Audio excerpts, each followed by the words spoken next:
성경 한 구절 읽어보겠습니다. 나의 자녀들아, 내가 이것을 너희에게 쓰면 너희로 죄를 범치 않게 하려 함이라.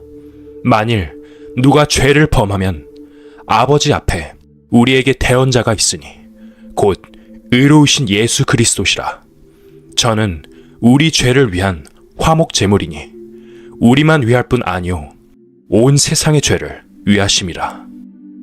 예수님이 십자가에 못 박혀 돌아가셔서 피를 흘리심으로 화목 제물이 되셨습니다.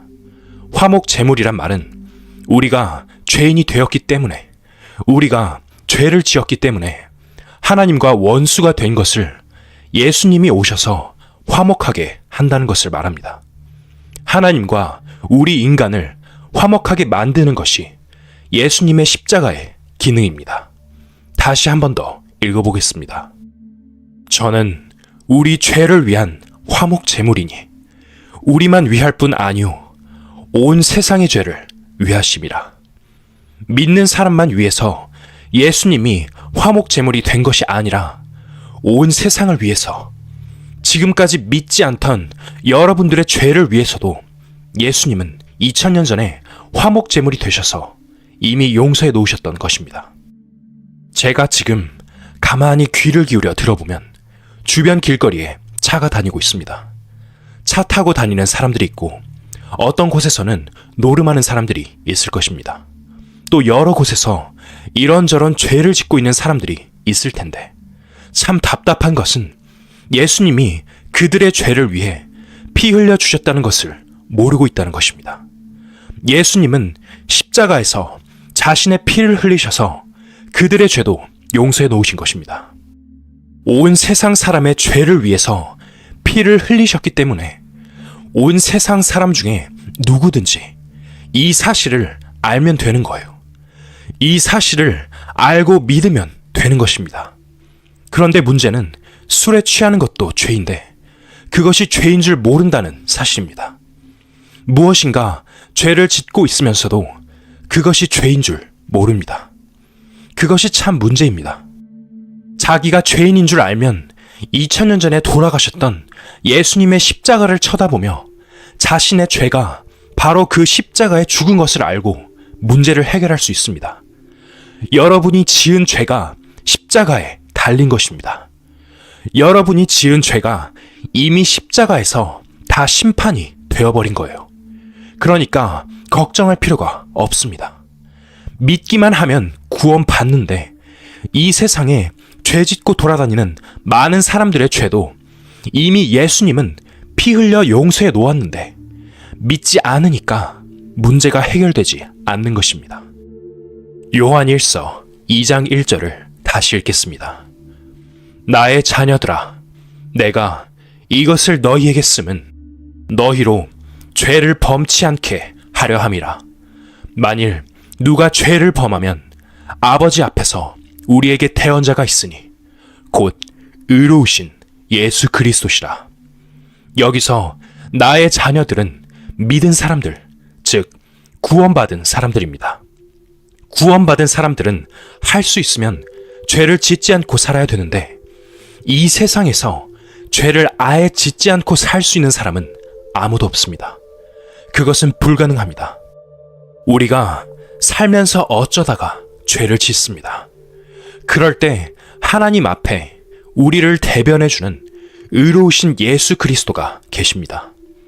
구원받은 이후에 지은 죄도 하나님 앞에 대변해주시는 변호사가 있으니까 그 죄 때문에 지옥에 간다거나 영원한 형벌의 심판을 받는 일은 없습니다.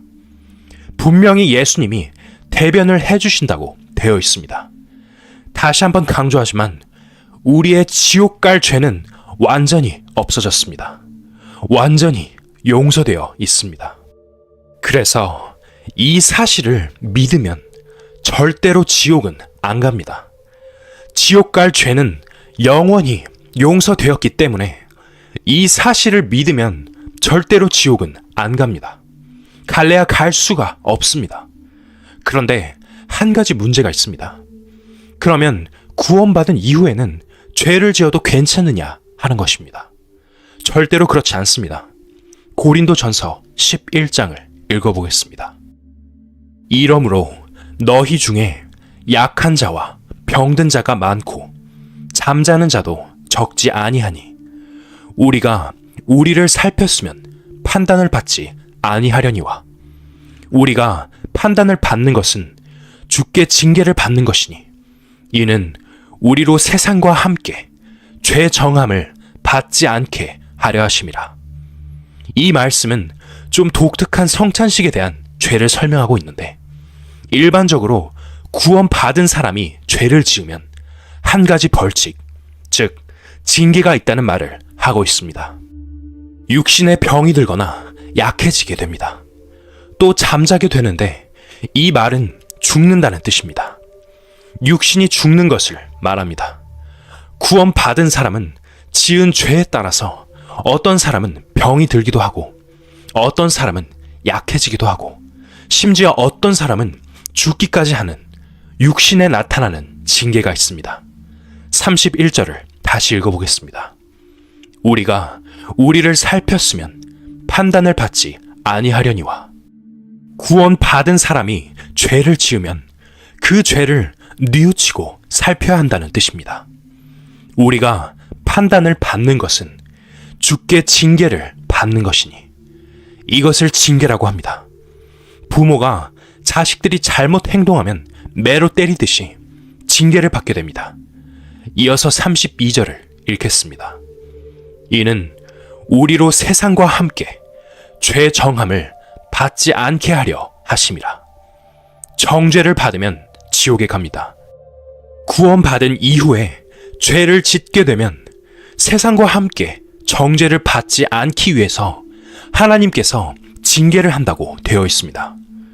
우리가 받은 죄 사함은 완전한 것입니다. 정죄가 없습니다.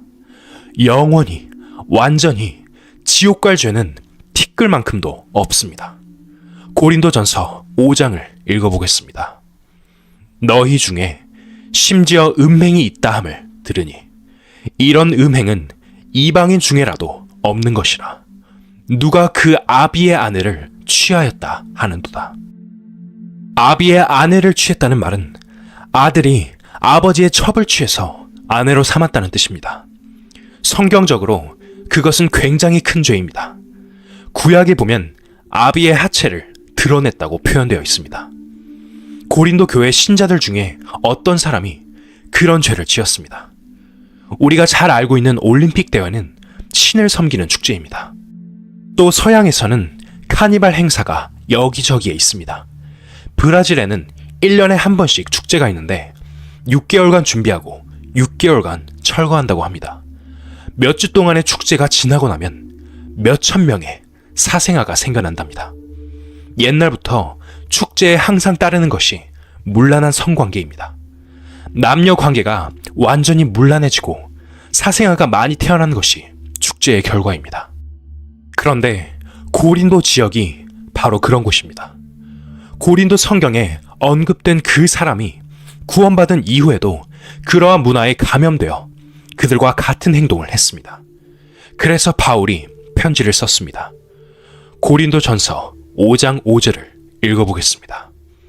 이런 자를 사단에게 내어 주었으니 이는 육신은 멸하고 영은 주 예수의 날에 구원을 얻게 하려 함이라.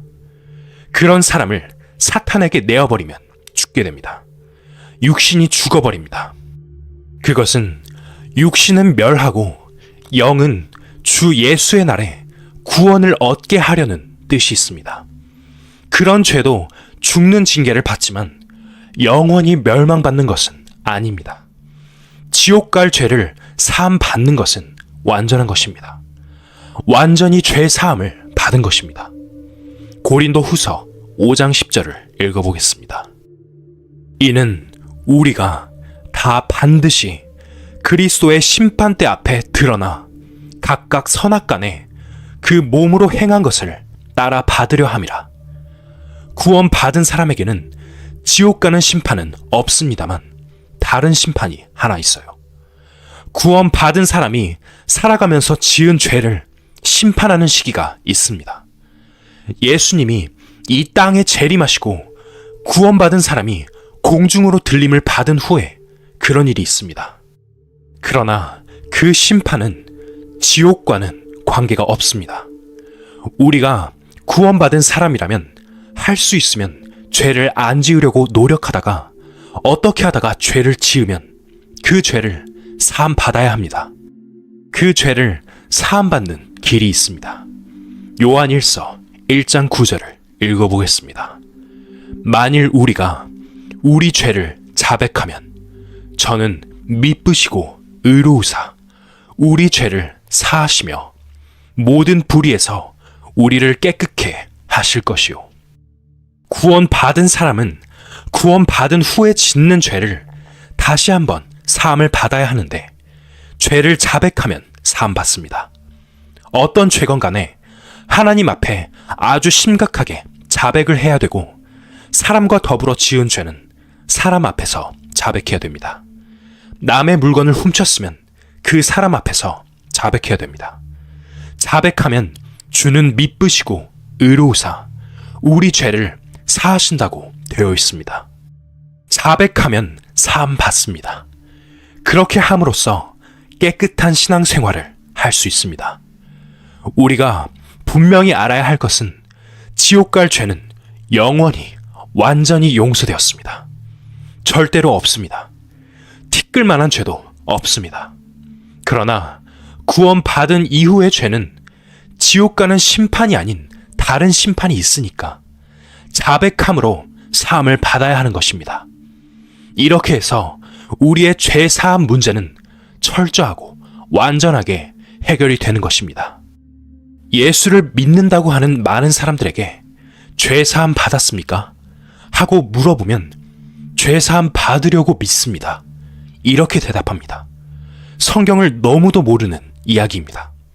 천당 갈 자신이 있습니까? 라고 물으면 그것을 어떻게 알아요? 가봐야 알지. 하고 대답하는 사람이 있습니다. 하나님은 천지 만물을 창조하실 때 아주 세밀한 법칙으로 세밀하게 창조하셨습니다. 마찬가지로 우리가 예수를 믿고 하늘나라에 가는 문제도 어떻게 재수 좋으면 가고 재수가 나쁘면 못 가는 그런 식이 아닙니다. 아주 확실하게 해 놓았습니다. 구원 받는 것도 이것이 구원인지 아닌지 희미한 것이 아니고 아주 확실하게 되어 있습니다. 조금도 의심과 의문의 여지가 없습니다. 많은 사람들이 너 하나님 믿어? 난 믿는 것 같기도 하고 안 믿는 것 같기도 하고 잘 모르겠다 하고 이야기합니다. 또 이렇게 생각하기도 합니다. 이렇게 믿어가지고 천당 갈지 못 갈지 모르겠네. 행여나 천당이 있으면 가고 천당 없으면 땡치자. 그렇게 하나님을 믿는 사람은 지옥 아랫목을 이미 주문해 놓은 사람입니다. 안 됩니다. 이것은 아주 확실하게 알 수 있습니다. 확실한 것을 어떻게 알 수 있을까요? 성경 말씀을 통해서 아는 것입니다. 이 말씀은 사실이니까요. 성경 한 구절 읽어보겠습니다. 육으로 난 것은 육이요 성령으로 난 것은 영이니 내가 내게 거듭나야 하겠다는 말을 기이 여기지 말라. 거듭난다는 말은 다시 태어난다는 뜻입니다. 여기서 거듭난다라고 하니까 신비주의적으로 생각하는 경향이 있습니다.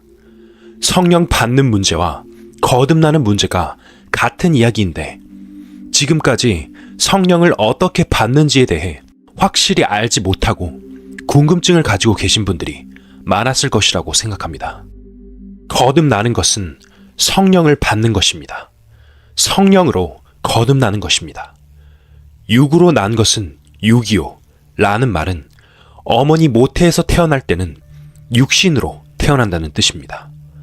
예수님 외에는 어머니 모태에서 성령으로 태어나는 사람이 없습니다. 육으로 난 것은 육입니다. 그러니까 두 번 태어나야 합니다. 성령으로 난 것은 영입니다. 육으로 한 번 태어나고 성령으로 또 한 번 태어나는 것입니다. 내가 내게 거듭나야 하겠다 하는 말을 기이 여기지 말라 하신 말씀처럼 거듭나는 문제를 너무 이상하게 생각하기 때문에 안 풀리는 사람들이 상당히 많이 있는 것 같습니다. 거듭나는 문제를 너무 신비하게, 너무 이상하게 생각할 필요 없습니다. 이상한 것이 아닙니다.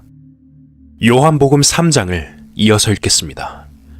바람이 임의로 불매 내가 그 소리를 들어도 어디서 오며 어디로 가는지 알지 못하나니 성령으로 난 사람은 다 이러하니라.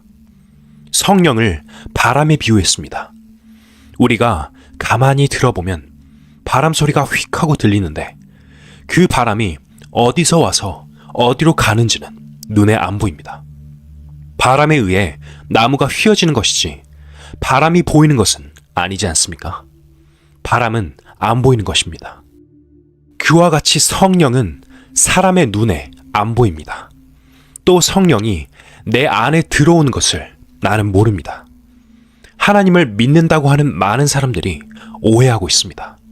사람들은 성령이 자기 안에 들어오는 것, 성령을 받는 것을 체험으로 느끼려고 생각합니다. 성경을 읽으면 그 말씀에 집중해야 하는데 그 말씀에는 집중하지 않고 무엇을 느끼려고만 하면 성경 집회에 아무리 참여해도 소용없습니다.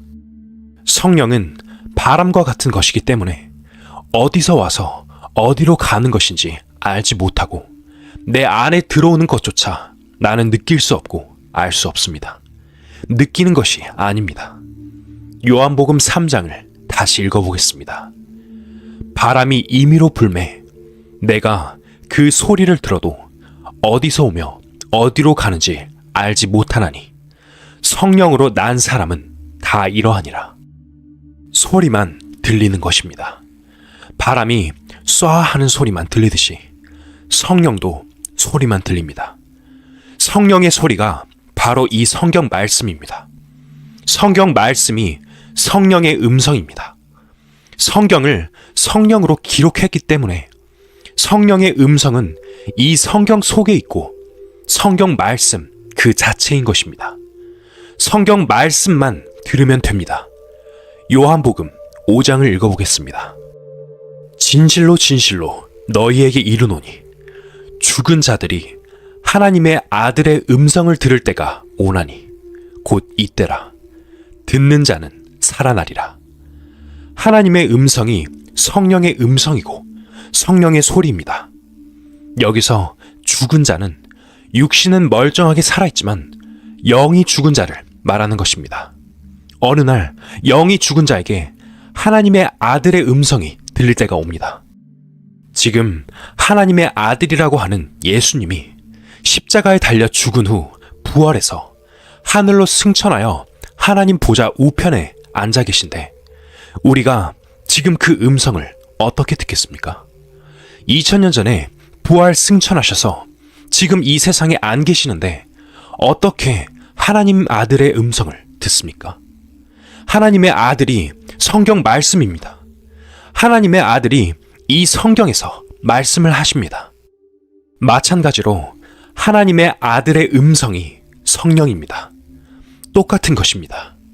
그래서 여기 말하기를 듣는 자는 살아나리라 라고 했습니다. 듣는 것이 그렇게 어렵겠습니까? 이어서 요한복음 1장을 읽어보겠습니다.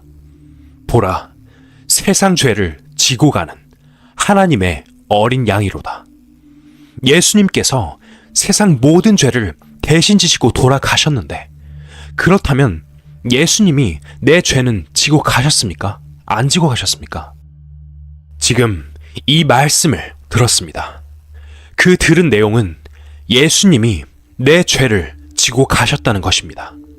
보라, 세상 죄를 지고 가는 하나님의 어린 양이로다. 아, 이제 됐구나. 내가 이 죄 때문에 굉장히 괴로워했는데 예수님이 모두 지고 가셔서 십자가에 피를 흘리셨구나. 괜히 걱정했네. 듣고 나니 해결되었습니다. 그 다음 읽을 성경 구절에 답이 있습니다. 히브리서 9장을 읽겠습니다. 염소와 송아지의 피로 아니하고 오직 자기 피로 영원한 속죄를 이루사 단번에 성소에 들어가셨느니라. 방금 이 말씀을 읽은 것이 들은 것입니다. 듣는 자는 살아나리라. 바로 이것이 죽어있던 나의 영이 성령을 받아 다시 살아나는 유일한 방법입니다. 성령의 음성을 자세히 들어봅시다. 성령의 음성을 듣는 자는 살아납니다. 친히 나무에 달려 그 몸으로 우리 죄를 담당하셨으니. 자, 예수님이 나무에 달려서 그 몸으로 우리 죄를 담당하셨으면 우리 자신이 지은 죄를 우리가 담당할 일이 있습니까? 없습니까? 친히 나무에 달려 그 몸으로 내 죄를, 우리의 죄를 담당하셨으니까 어린아이처럼 그냥 있는 그대로 듣고 받아들이면 산다는 뜻 아닙니까? 그것이 듣는 것입니다. 바로 이것이 성령의 음성이고 바람 소리를 듣는 것과 똑같습니다. 그렇기 때문에 들으면 되는 것입니다. 로마서 10장에 이런 말씀이 있습니다. 믿음은 들음에서 나고 들음은 그리스도의 말씀으로 말미암았느니라. 말씀을 듣는 것이 바로 성령을 받는 것입니다. 요한복음 6장 63절을 읽어보겠습니다. 살리는 것은 영이니 육은 무익하니라. 내가 너희에게 이른 말이 영이요 생명이라. 예수님의 말씀을 듣는 것이 생명을 얻는 것입니다. 이어서 요한복음 3장을 읽어보겠습니다. 모세가 광야에서 뱀을 든 것 같이 인자도 들려야 하리니 이는 저를 믿는 자마다 영생을 얻게 하려 하심이니라. 이 말씀에 대한 설명을 하기 위해서 구약 성경 민수기 21장 4절로 가보겠습니다. 그들은 에돔 땅을 돌아서 가려고 호르 산에서부터 홍해 길을 따라 나아갔다. 길을 걷는 동안에 백성들은 마음이 몹시 조급하였다. 그래서 백성들은 하나님과 모세를 원망하였다. 어찌하여 우리를 이집트에서 데리고 나왔습니까? 이 광야에서 우리를 죽이려고 합니까? 먹을 것도 없습니다. 마실 것도 없습니다. 이 보잘것없는 음식은 이제 진저리가 납니다. 그러자 주님께서 백성들에게 불뱀을 보내셨다. 그것들이 사람을 무니 이스라엘 백성이 많이 죽었다. 이스라엘 민족이 길이 너무 험하니까 모세와 하나님을 원망했습니다. 왜 우리를 애굽에 두지 않고 이렇게 인도해서 험한 길을 걷느라 고생하게 하고 굶주리게 하느냐. 그러자 갑자기 숲 사이에서 불뱀이 나와서 사람을 이리 물고 저리 물고 해서 많은 사람이 물려 죽었습니다. 이 세상에는 독뱀이 많습니다. 브라질에 가면 방울뱀이 있는데 물리면 15분 만에 죽습니다. 동남아 지역의 코브라에도 사람이 물리면 죽습니다. 이 광야에도 어떻게 생긴 뱀인지는 모르지만 불뱀이 나와서 사람을 막 물어서 어떤 사람은 죽고 어떤 사람은 거의 죽어갑니다. 그러자 이스라엘 백성들이 모세에게 이렇게 외쳤습니다. 백성이 모세에게 이르러 가로되 우리가 여호와와 당신을 향하여 원망함으로 범죄하였사오니 여호와께 기도하여 이 뱀들을 우리에게서 떠나게 하소서.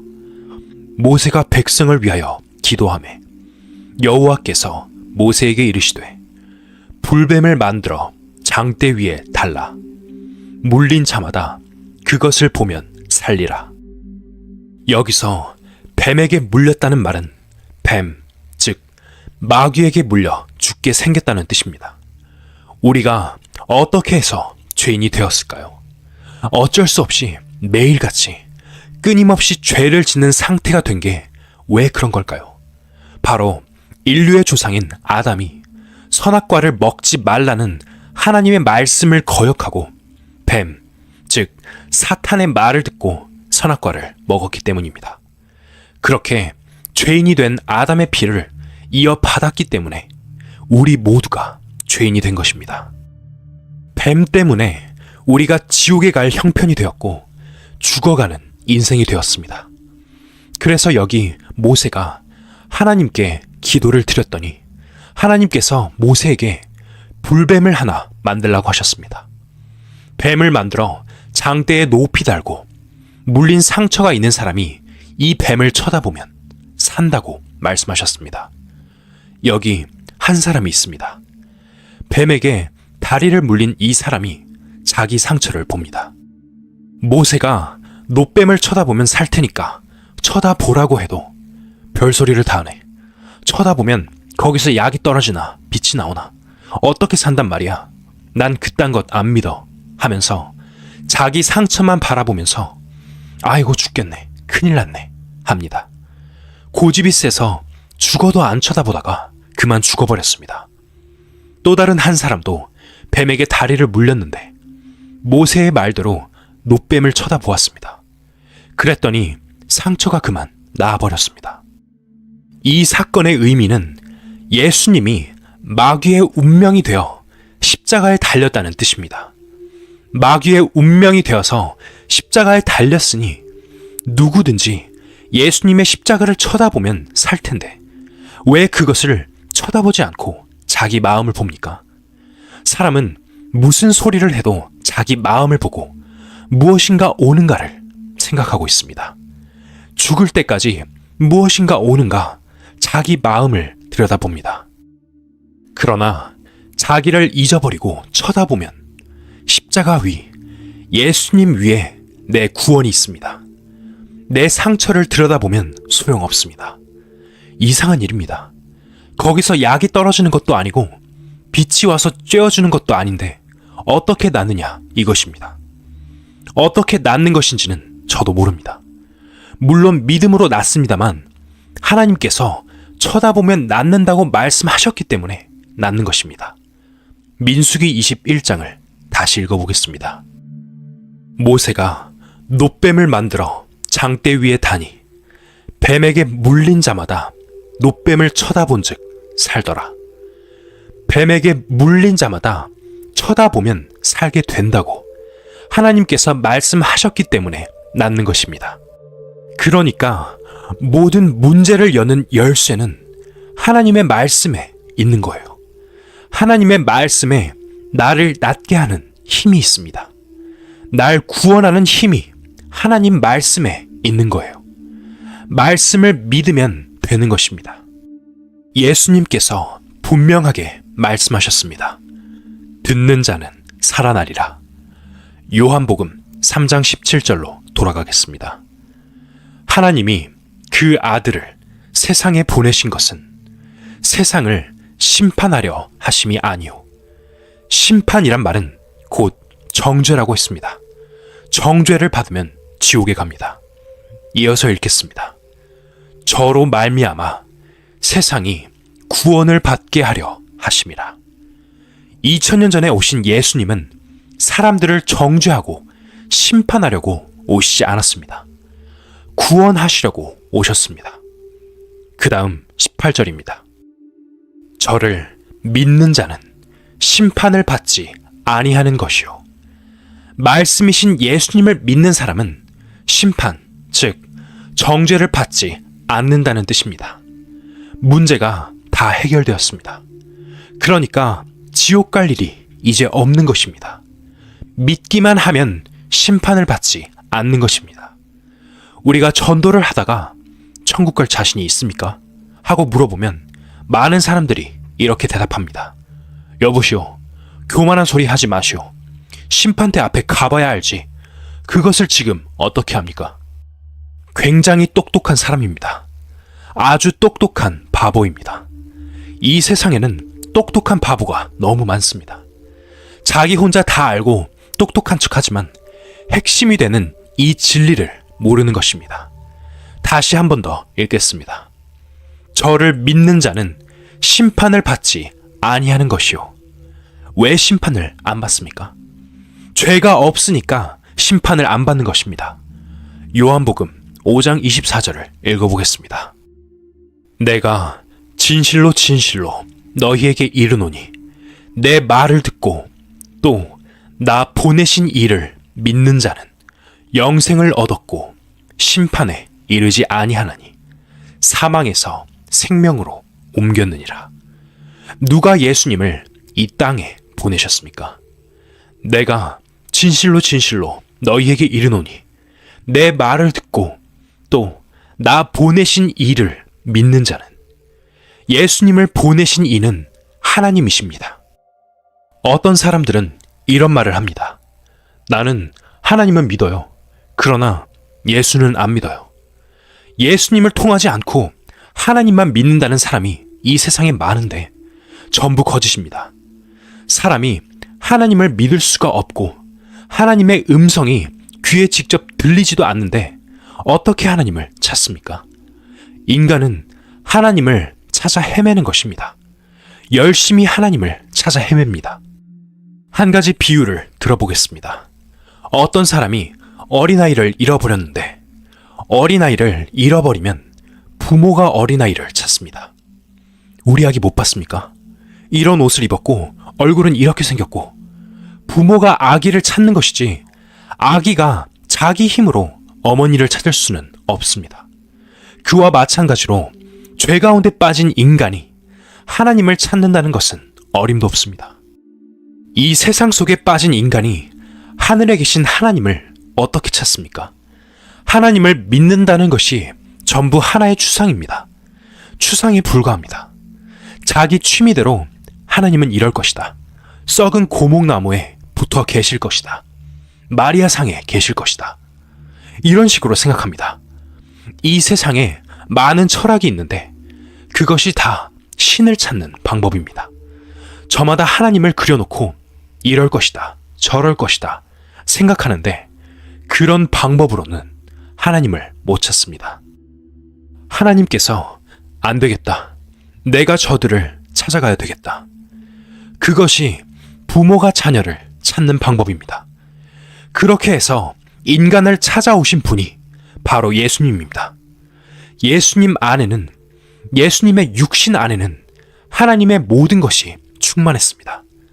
하나님의 사랑, 하나님의 거룩한 은혜, 하나님의 영생 등 하나님의 모든 것이 예수님 안에 가득 차 있는 것입니다. 그렇기 때문에 우리는 예수님을 통해서 하나님이 어떤 분이신지 정확하게 알 수 있습니다. 예수님을 통하지 않고 하나님을 믿는다는 것은 전부 거짓입니다. 예수님을 보내셔서 은혜를 주신 그 하나님을 믿는 거예요. 그래서 성경에 내 말을 듣고 또 나 보내신 이를 믿는 자는 영생을 얻었고 라고 되어 있습니다. 믿는 자는 영생을 얻었고 라고 말씀하십니다. 내 아버지의 뜻은 아들을 보고 믿는 사람은 영생을 얻었다. 이렇게 예수님께서 말씀하십니다. 영생을 얻은 것입니다. 영생을 얻을 것이 아니라 얻었습니다. 얼마나 좋습니까? 믿는 자는 영생을 얻었고 심판에 이르지 아니하나니 사망에서 생명으로 옮겼느니라. 죄의 삭은 사망입니다. 우리는 죄를 지었기 때문에 죄의 값으로 사망을 받을 수밖에 없었습니다. 요한 1서 1장에 죄를 짓는 자는 마귀에게 속하나니 라고 되어 있습니다. 우리는 본래 죄인이고 그 결과는 사망입니다. 우리는 본래 곧 지옥 갈 사람이고 사망 안에 있고 영이 죽은 자였습니다. 그랬던 우리 사람들을 위해서 죄는 미워하시지만 사람 자체는 사랑하시는 하나님께서 예수님을 보내셔서 이렇게 말씀해 주신 것입니다. 믿는 자는 영생을 얻었고 심판에 이르지 아니하나니 사망에서 생명으로 옮겼느니라. 이 말씀도 느낌으로는 모릅니다. 하나님이 말씀하시기를 믿는 자는 사망에서 생명으로 옮겼다고 하셨습니까? 안 하셨습니까? 사망에서 생명으로 옮겼기 때문에 생명책에 기록이 되었습니다. 사망에서 생명으로 옮긴 것은 내가 하는 것이 아닙니다. 사망에서 생명으로 옮긴 것은 하나님이 하신 일입니다. 하나님께서 우리를 사망에서 생명으로 옮겨놓고 이 성경을 통해서 가르쳐 주시는 것입니다. 내가 내 자신을 사망에서 생명으로 옮길 수 없습니다. 사망에서 생명으로 옮기는 것은 하나님의 일이고 예수님의 일입니다. 하나님의 말씀에 믿는 자는 사망에서 생명으로 옮겨 놓았다고 하셨으면 실제로 사망에서 생명으로 옮겨진 것입니까? 아니면 안 옮겨진 것입니까? 나는 잘 모르겠는데요. 그런 사람도 있을 것입니다. 이런 생각이 마음속에서 생겨난다는 게 바로 안 믿어진다는 것입니다. 그런 사람은 아직 자신의 상처만을 계속 바라보고 있을 뿐입니다. 성경 한 구절 읽어보겠습니다. 내가 하나님의 아들의 이름을 믿는 너희에게 이것을 쓴 것은 너희로 하여금 너희에게 영생이 있음을 알게 하려 함이라. 지금 나에게 영생이 있는지 없는지 스스로의 느낌으로는 모릅니다. 나에게 영원한 생명이 있다는 것을 아는 방법은 내 기분으로 아는 것이 아니고 바로 이 성경 말씀이 알려주는 것입니다. 지금 이 말씀에서 하나님의 아들의 이름을 믿는 사람들에게 영생이 있다는 것을 알려주고 있지 않습니까?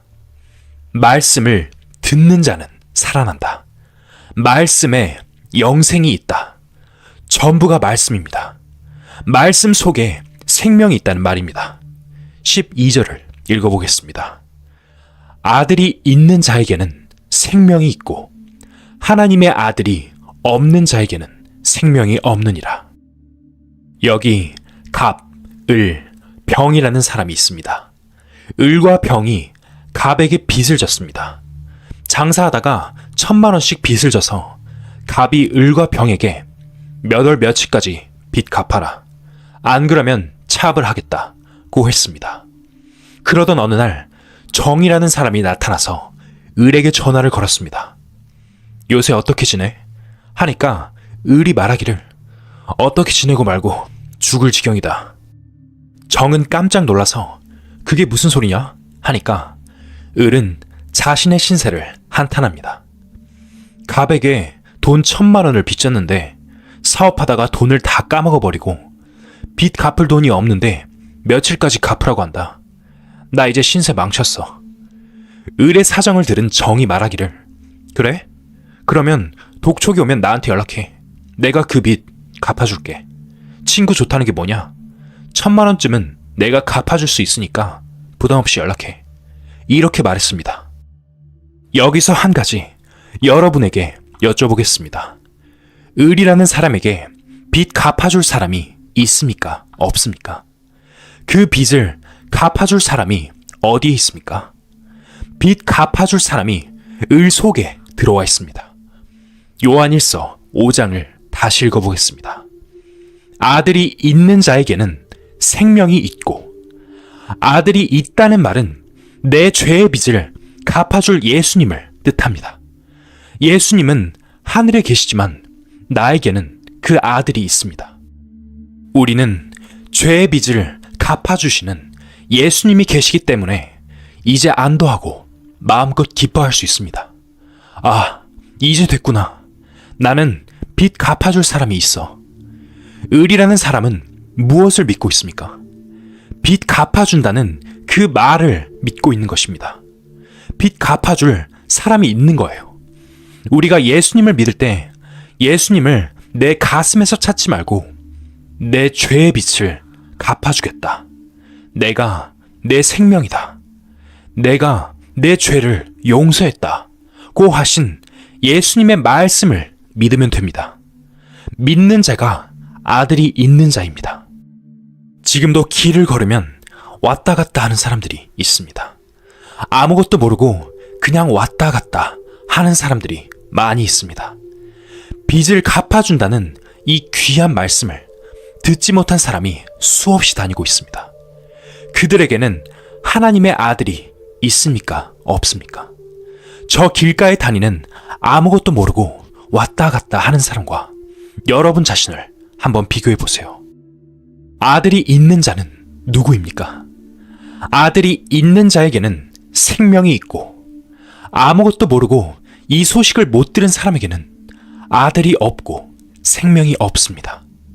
에베소서 2장을 읽어보겠습니다.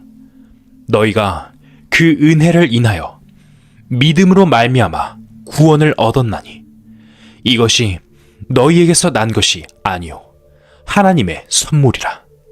행위에서 난 것이 아니니 이는 누구든지 자랑치 못하게 함이니라. 구원은 행위로 받는 것이 아니라 선물입니다. 우리가 선물을 돈을 주고 받습니까? 아니면 거저 받습니까? 공짜를 좋아하는 사람은 구원 받을 수 있습니다. 사람들은 이상합니다. 공짜면 양잿물도 먹는다고 하는데 이 구원을 공짜로 준다고 하는데도 안 받습니다. 하나님은 사람이 무언가를 해서 그 대가로 받으려는 것을 아주 싫어하십니다. 이 세상 사람들이 신을 믿는 개념과 정반대입니다. 하나님은 사람이 무엇을 해가지고 하나님 앞에 오는 것을 제일 싫어하십니다. 어떤 어린아이가 놀이터에서 놀다가 옷이 흙투성이가 되었습니다. 이 아이는 살금살금 집에 기어 들어오더니 재빨리 옷을 다 벗고는 손으로 막 빨래를 합니다. 더러워진 옷을 보면 엄마가 야단칠까봐 한참을 빱니다. 엄마가 그 모습을 볼 때 기특하게 생각할지 모르지만 한편으로는 섭섭한 마음이 듭니다. 이 아이가 엄마인 나를 믿지 못하는구나. 아이가 엄마를 정말 신뢰하고 있다면 엄마, 나 옷에 흙 묻었어 하고 그대로 가져와서 엄마에게 맡길 것입니다. 우리가 하나님을 믿는다는 것도 죄가 있든지 어쨌든지 그대로 하나님께 맡기는 것입니다. 하나님께서는 우리 스스로 깨끗하게 해서 오라고 말씀하시지 않으셨습니다. 하나님은 구원을 공짜로 주시는 것입니다. 에베소서 2장을 보면 너희가 그 은혜를 인하여 믿음으로 말미암아 구원을 얻었나니 라고 되어 있습니다. 은혜를 받는 방법은 믿음뿐입니다. 믿는 것이 받는 것입니다. 믿는 것이 받는 행위입니다. 그러니까 믿지 않는다는 것은 안 받는다는 것입니다. 누가 선물을 준다고 할 때 감사합니다 하고 받으면 자기 것이 되지만 난 필요 없어요. 그딴 거 받으면 뭘 해요? 라고 거절하면 선물을 못 받는 것입니다. 자기는 그 선물이 필요 없다는 말입니다. 하나님이 구원을 주셨는데 안 믿는다는 것은 필요 없습니다. 라고 하는 것과 마찬가지입니다. 이것은 굉장히 큰 죄입니다. 요한복음 16장을 읽어보겠습니다. 그가 와서 죄에 대하여, 의에 대하여, 심판에 대하여 세상을 책망하시리라. 죄에 대하여라 함은 저희가 나를 믿지 아니하며 이 세상 모든 죄는 예수님의 피로 말미암아 다 용서되고 없어졌습니다. 아무리 이렇게 말해도 믿지 않으면 그것이 바로 하나님 앞에 짓는 가장 큰 죄입니다. 설교를 아무리 듣고 집회 때마다 참여해도 구원 못 받은 사람은 믿지 않기 때문에 못 받는 것입니다. 믿지 않는 죄는 해결이 안 됩니다. 믿음으로 해결되지만 믿기 전까지는 해결이 안 됩니다. 자기의 느낌 등을 앞세우기 때문에 믿음이 오지 않습니다. 결국 그것이 믿지 않는 죄입니다. 믿지 않는 죄는 받아들이지 않기 때문입니다. 선물을 주는데 필요 없다고 하면 어쩔 수 없습니다. 로마서 10장을 읽어보겠습니다. 내가 만일 내 입으로 예수를 주로 시인하며 또 하나님께서 그를 죽은 자 가운데서 살리신 것을 내 마음에 믿으면 구원을 얻으리니 사람이 마음으로 믿어 의에 이르고 입으로 시인하여 구원에 이르느니라. 내 입으로 예수를 주로 시인한다는 말은 예수님을 내 생명의 주인으로, 예수님이 날 구원해 주셨다는 생명의 구주로, 내 구원으로 거리낌 없이 시인하겠느냐는 말입니다. 주님, 나를 구원해 주셔서 감사합니다. 라고 시인하는 것을 말합니다. 9절을 다시 한번 읽어보겠습니다. 또 하나님께서 그를 죽은 자 가운데서 살리신 것을 내 마음에 믿으면 구원을 얻으리니. 이렇게 제 이야기를 다 들어도 마음속에 예수님이 살아나셔서 지금 하나님 우편에 계신다는 그 믿음이 없으면 구원이 안 됩니다. 죽은 예수가 날 구원할 수는 없기 때문입니다. 예수님이 지금 살아 계시는데 그 살아계신 예수님이 내 구원자이지 죽어있는 분이 내 구원자가 되겠습니까? 지금 예수님이 살아 계신다면 틀림없이 나는 구원이 되어 있습니다. 예수님이 살아 계신데 무엇이 문제입니까? 로마서 10장을 다시 한번 더 읽어보겠습니다. 내가 만일 내 입으로 예수를 주로 시인하면 또 하나님께서 그를 죽은 자 가운데서 살리신 것을 내 마음에 믿으면 구원을 얻으리니. 사람이 마음으로 믿어 의에 이르고 입으로 시인하여 구원에 이르느니라. 입으로 시인해서 구원에 이른다고 되어 있습니다. 그래서 입으로 시인한다는 말은 중요한 말입니다. 예수님을 확실히 내 주님이라고 내 입으로 시인한다는 것에 굉장히 중요한 뜻이 있습니다. 이것도 하나님 말씀이니까. 입으로 시인하면 구원 받는다고 했으니까 때로는 마음속에 예수님은 내 구주라고 시인을 합니다. 그렇게 마음속에 시인을 하면 구원이라고 되어 있으니까 우리는 그런 믿음을 가져야 합니다. 이제 여러분들이 하나님께서 주신 이 복음을 깨닫고 마음의 평화가 왔고 죄 사함을 받았다는 확신이 와서 구원을 받았다면 그 다음에 중요한 절차가 있습니다. 베드로전서 2장을 읽어보겠습니다. 갓난 아이들 같이 순전하고 신령한 젖을 사모하라.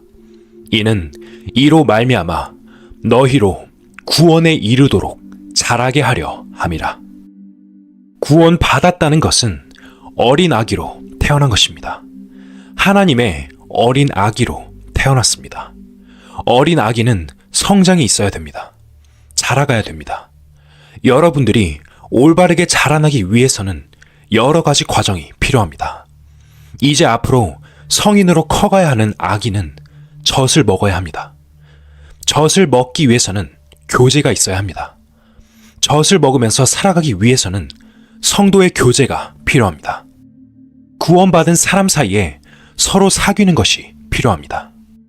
지금부터 여러분들이 아직 구원을 안 받은 여러분의 가족이나 친구 등의 사람들에게 이 구원에 대한 이야기를 해보세요. 벽을 보고 이야기하는 것과 똑같을 겁니다. 전혀 통하지 않습니다. 벽을 보고 이야기하면 벽이 대답을 합니까? 어디 가서 구원을 받아? 10원을 받지. 당장 그런 식으로 반응이 나옵니다. 그런 반응이 나오면 여러분의 마음이 그만 움츠러듭니다.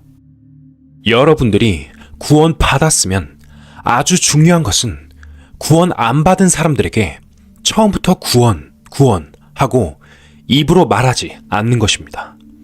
평소 생활 속에서 조용히 태연하게 편해 보이면 야, 저 사람 요즘 무엇인가 좀 달라졌구나. 그런 생각을 가지게 될 것입니다. 그러면 상대방이 물어봅니다. 너 요즘 무슨 일 있었지?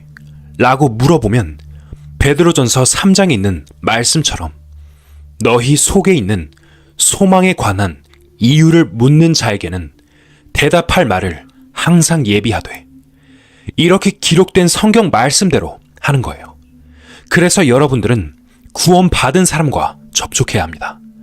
그렇다고 구원을 안 받은 사람과 접촉해서는 안 된다는 뜻은 아닙니다. 구원받은 이후에는 구원받기 전에 구원 안 받은 사람과 만났던 때와는 달리 그 목적이 따로 있습니다. 전에는 함께 즐기고 함께 놀기 위해 만났지만 지금부터는 그 생명을 살리기 위한 움직임이 시작되는 것입니다. 어떻게 하면 저 영혼을 구원의 길로 인도할까? 이런 마음을 품고서 친구를 사귀는 것입니다. 그런 목적으로 사귀는 것입니다.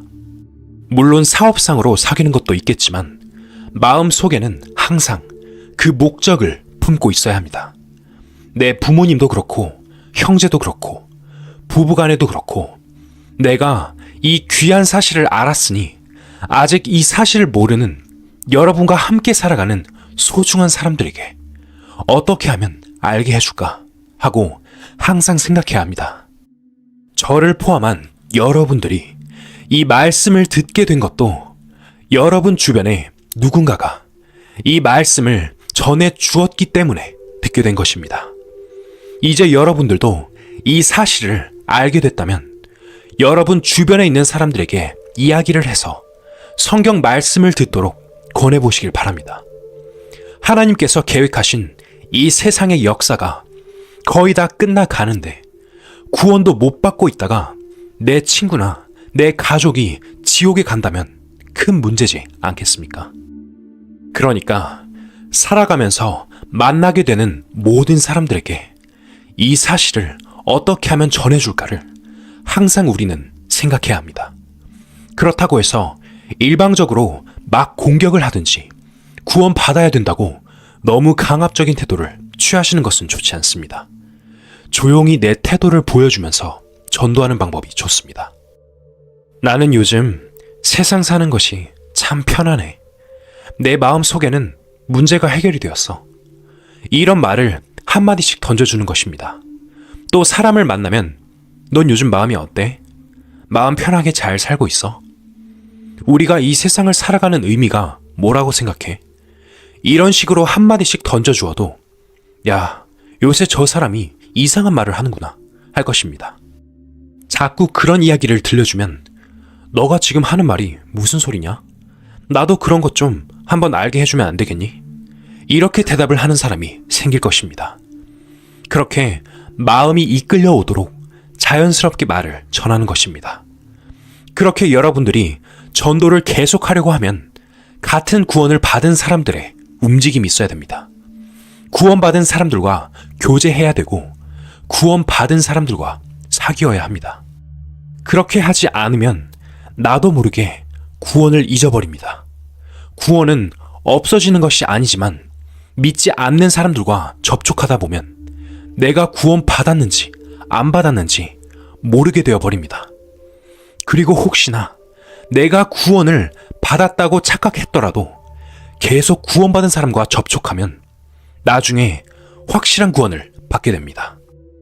이제까지 여러분이 많은 성경 이야기를 들으셨지만 다 듣고도 무언가 확실하게 해결되지 않은 그런 분들이 있을 것입니다. 어떻게 하실 겁니까? 하나님이 이 세상을 창조하셨고 이 역사는 하나님이 경영해 가시는 과정 속에서 흐르다가 지금 마침내 끄트머리에 와 있습니다. 언젠가 예수님이 재림하시고 이 세상에는 큰 환난이 있게 되고 이마나 손에 표받는 일이 생겨나게 되면 적그리스도의 통치가 시작될 것입니다. 앞으로 엄청난 일들이 큰 파도처럼 밀려올 세상에 우리는 살고 있습니다. 그런데 이 성경 이야기를 다 들어도 구원을 못 받았다고 여기서 끝내고 말 것입니까? 그럴 수 없습니다. 아무리 급한 일이 있어도 이 문제 하나만큼은 해결해 놓아야 합니다. 이 성경 말씀을 들은 지 15년째 된 사람이 구원받은 경우가 있습니다. 얼마나 여러 번 들었겠습니까? 한 번 들어서 안 되면 2번 듣고, 2번 들어서 안 되면 3번, 4번 듣고, 어떤 사람은 10번 듣고 구원받는 사람도 있습니다. 그러니까 끈질기게 이 문제를 해결하지 않고는 도저히 안 되겠다는 굳은 결심을 가지고 계속 찾아야 됩니다. 찾고 찾으면 만나게 됩니다. 계속 문을 두드리면 열어주십니다. 하나님께서는 성경 말씀을 통해서 분명하게 약속하셨습니다. 구하라. 그러면 너희에게 주실 것이요. 찾으라. 그러면 찾을 것이요. 문을 두드리라. 그러면 너희에게 열릴 것이니. 이렇게 말씀해 주셨으니까 우리는 열심히 찾는 것입니다. 계속 찾으면 언젠가는 구원받습니다. 상담도 해보고 성경을 혼자 읽어보기도 하는 등 끈질기게 찾아야 됩니다. 만약 여러분들이 여기서 중단해버리고 끝내버리면 여러분의 운명은 어떻게 되겠습니까? 영원히 고통받는 지옥 속으로 들어갑니다. 사람들이 이런 이야기를 듣고 구원을 못 받으면 그만 거기서 끝내버리곤 합니다. 천국 문 앞에까지 갔다가 돌아서는 사람들입니다. 천국 문 앞에서 지옥으로 돌아서야 되겠습니까? 어떻게 해서든지 이 문제를 해결해야 합니다. 여러분들 중에 누가 구원 받으셨는지 안 받으셨는지 모르지만 구원을 받으셨다면 구원받은 사람들과 함께 연락하고 교제하고 차츰차츰 깊은 진리를 알아가야 됩니다. 그것은 굉장히 중요한 문제입니다. 다 같이 기도하겠습니다. 거룩하신 주님, 감사합니다. 우리가 주님의 말씀에 귀를 기울였을 때 이 성경은 분명히 사실이며 성경 말씀 안에 우리의 생명이 있고 영생이 있는 것을 알았습니다. 지금 이 영상을 보고 있는 사람들 가운데 하나님께서 주신 말씀을 통해서 영생을 얻은 영혼이 있는 줄 압니다. 그러나 아직 무엇인가 잘 모르겠고 구원받지 못한 영혼들도 있다고 생각합니다. 이 세상은 거의 끝나가는 마지막 시대에 와 있는데 우리에게 가장 중요하고 가장 귀한 것이 무엇이겠습니까? 사람들 마음 속에 깊은 자각이 있게 하시고 이 진리를 확실히 깨달을 때까지 쉬지 않고 끊임없이 찾는 마음을 잘 인도해 주시기를 바랍니다. 구원받은 영혼들이 주님 앞에서 어린아이가 젖을 먹고 자라는 것처럼 무럭무럭 자랄 수 있도록 성도의 교제를 가지며 말씀을 상고하여 주님 앞에 설 때 부끄럽지 않은 사람으로 설 수 있도록 주님께서 인도해 주시기 바랍니다. 이 모든 말씀을 예수님의 이름으로 기도드립니다. 아멘.